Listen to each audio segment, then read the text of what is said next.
જી રાજાભાઈ, ખાસ કરીને એવું પણ જાણવા મળ્યું છે કે આ તો ગાજરની મારી પીપુડી છે, વાગશે ત્યાં સુધી વગાડીશ, બાકી અમે જતા રહીશું. તો એક તરફ જે છે એ જનૂન જે લોકો માટે કામ કરવાનું હોય છે, અને બીજી બાજુ જે છે એ કંઈક મતલબ શેના માટે ચૂંટણી લડી છે એક લક્ષ્ય હોય છે. તો એ લક્ષ્ય સામેથી ક્યાં તમને જોવા મળે છે કે ખાસ કરીને પ્રજા વચ્ચે જઈને કામ કરવા છે, હારી ગયા તો પછી જે છે અમારી પીપુડી અમારે ખાઈ જવી, આવા જે વાક્યો બોલવા, તો મને લાગે છે કે એ કઈ રીતે જે છે મને લાગે છે કે આ તંદુરસ્ત ચૂંટણી હોય છે.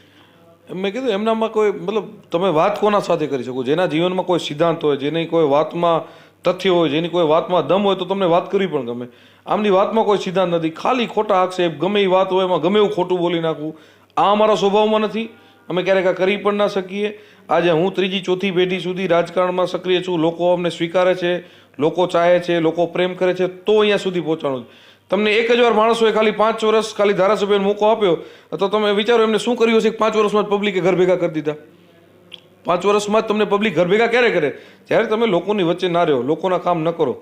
આજે અમને લોકો સ્વીકાર્યા છે, એનું કારણ છે કે રાતના 2 વાગે 4 વાગે ગમે તે દવાખાનાનું કામ પડે, પોલીસનું કામ પડે, જાગીને જાય છે. આજ પ્રજાએ વિશ્વાસ મૂક્યો હોય તો એના વિશ્વાસને સાર્થક કરવા માટે દિવસ રાત દોડીએ છીએ. એના કારણે અને ખાસ કરીને આજે ભાજપ સરકાર જે પ્રમાણે નરેન્દ્રભાઈ મોદી સાહેબના નેતૃત્વમાં આખા દેશની જે પ્રગતિ થઈ છે, જે આખા વિશ્વમાં ડંકો વાગ્યો છે, ભારતીય જનતા પાર્ટીને ગ્રાઉન્ડ લેવલના કાર્યકર્તાની મહેનત છે, કોંગ્રેસ આવું ખતમ થઈ ગઈ છે. અને છતાં આવી ખોટી આ લોકો સામે કોંગ્રેસવાળા ડંફાસું મારે. હું સતત મારી હરેક સ્પીચમાં કહું છું, આ લોકો પાસે જાતિવાદ કરવો, કોમવાદ કરવો એના સિવાય કોઈ મુદ્દો નથી. ક્યારે એમની કોઈ સ્પીચ તમને નહીં સાંભળ્યું હોય કે મેં આ મહત્વનું કામ હતું મેં કર્યું એટલે મને મત દો. ખાલી ને ખાલી એક કોમથી બીજી કોમને કેમ બજાડવી, કેમ લપું કરાવી, તો ખરેખર આને આ રાપરની જનતા જડબાતોડ જવાબ દેવાનો છે.